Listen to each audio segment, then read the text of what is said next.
So I decided, you know what, this is what I'm going to do. I'm just going to go lo-fi. I'm going to go back old school with this whole dating thing, and I'm just going to start doing flyer dating. That's my plan.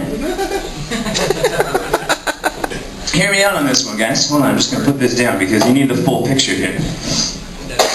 I'm basically just going to go ahead and I'm going to print out a bunch of flyers, and I'm going to post them all over the downtown core. I'm going to leave a few in North Bay just because I don't mind driving a little bit. That's fine. We can meet midway in Verner. That would be perfect. Right there in the middle. So I'm going to put up these flyers, and I'm going to have like a provocative pose of me, kind of like, you know, like this, holding a puppy with an axe in one hand, and a log cabin that I built in the background, and a fire that me and the puppy made together. Topless, maybe one of these spring breakers. Who knows? Aviators for sure. Maybe a match in my mouth like Stallone and Cobra. Anyway, you get the picture. So that's going to be the picture on the flyer. And then what I'm going to do is going to say on the top, it's going to say, looking for love? Found it! Try a date with Sean McLaren. And then I'm going to break it down into very simple 3C categories. The likes and dislikes of Sean McLaren, so girls can understand the picture, get a full image of my psyche right there. And the likes are going to say, likes, cuddling, contradictions, and kittens. Dislikes, commitment, condoms, and cats. Contradictions, you guys fucking suburb people get that one. Just saying. Give me a call sometime, 867-5309. Can do accents. Seriously, can do accents, because that's important. That's a crucial thing. I think, ladies, if a guy comes up to you with an accent, kind of cool, huh? You're shaking your head over there. You're like, bearded guy, I don't know if he lets me answer these questions. Put the fist down, bearded guy. You look like a lumberjack. Remember those commercials on CBC when the lumberjacks gonna do da-da-da-da-da, down where the lumberjacks go? They're floating on the logs down the river. You know what I'm talking about? And they go turn and down white water. I swear the lumberjacks go tightly, step tightly. That doesn't make sense.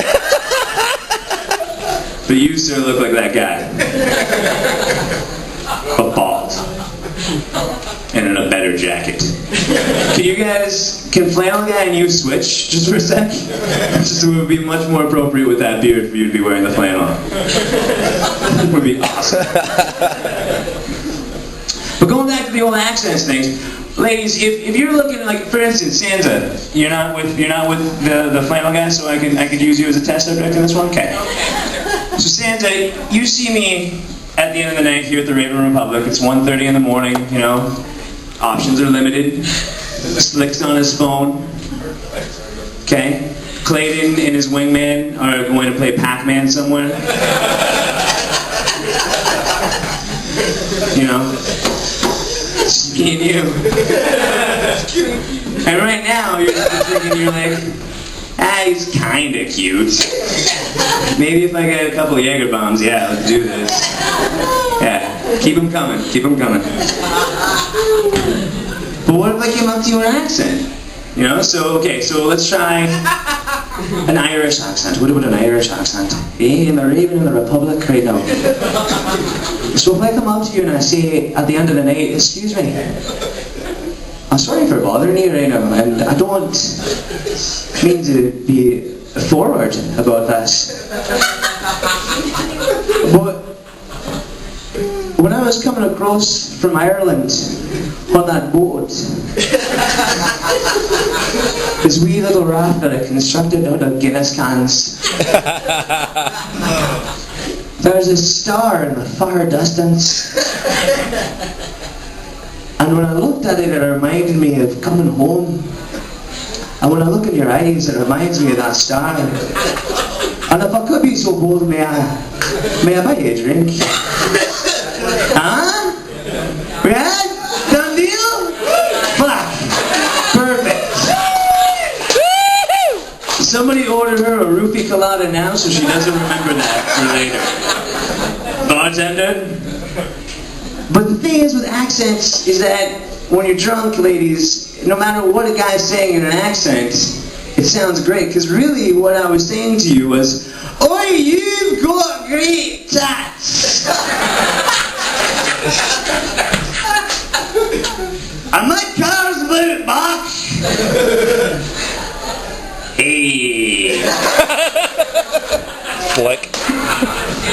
"Have you met my friend Slick?" Alright, I'm gonna close this out because you guys are a great crowd and I had a really fun time tonight, and I promised that I would give some advice for the ladies in response to the little trick I gave you boys, okay? Ladies, once upon a time, and I believe it was around Sturgeon Falls where it was invented, the legend goes that some man got greedy one day and decided that if all my friends are coming in the front door, why don't I try and invite my friends through the back door at the same time? It's like going to a party, and you know what? You bring all your cool friends through the front door, and those drunken assholes are going to try and get through the back at the same time, because everybody doesn't think that the host is that sober right now. It's pretty much party and same deal. So, when the shocker was invented... Good segue. It was back in Sturgeon Falls circa 1967. And basically they thought, okay, well, 2 up there and 1 back there. That's what they thought. And boom, that's how it's going to go.